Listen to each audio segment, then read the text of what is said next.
ઓમ નમઃ શિવાય. બિનાસ કિચનમાં આપનું હાર્દિક સ્વાગત છે. પાણીપુરી સેવ મમરા બનાવવા માટે આજે આપણે પુદીનો તળી લઈશું.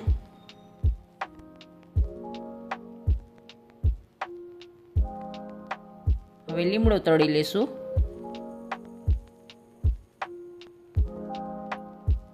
અને કોથમરી તળી લઈશું.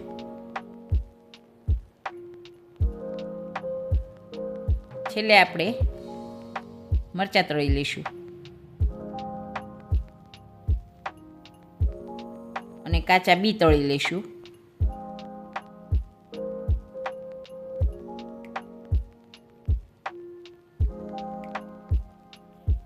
હવે આપણે એક ચટપટો મસાલો તૈયાર કરીશું, જેમાં હળદર, સંચર પાવડર, જીરા પાવડર, જલજીરા પાવડર,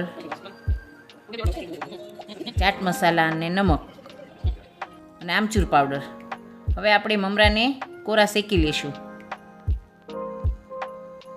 અને આ બધું આપણે તળ્યું છે તેની પેસ્ટ તૈયાર કરી લઈશું મિક્સરમાં. આપણા મમરા શેકાઈ ગયા છે. હવે આ પેસ્ટને આપણે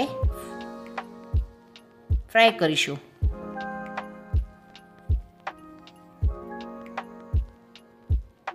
હવે આપણે આ મમરામાં એડ કરી દઈશું. આપણો જે મસાલો તૈયાર છે તે પણ આપણે એડ કરીશું. હવે આપણે પીસેલી ખાંડ છે થોડી,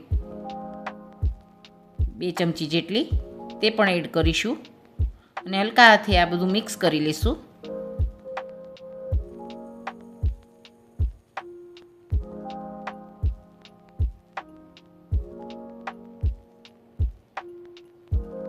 હવે આપણે તળેલા બી એડ કરીશું અને ફરીથી મિક્સ કરીશું અને સેવ નાખીશું. આ સેવ મમરા તમે 1 મહિના સુધી સ્ટોર કરી શકો છો. આ બધાને બહુ જ ભાવશે. ટેસ્ટી છે એકદમ. બાળકોને, વડીલોને બધાને જ બહુ ભાવશે. તો તૈયાર છે આપણે આ ચટપટા ટેસ્ટી સેવ મમરા.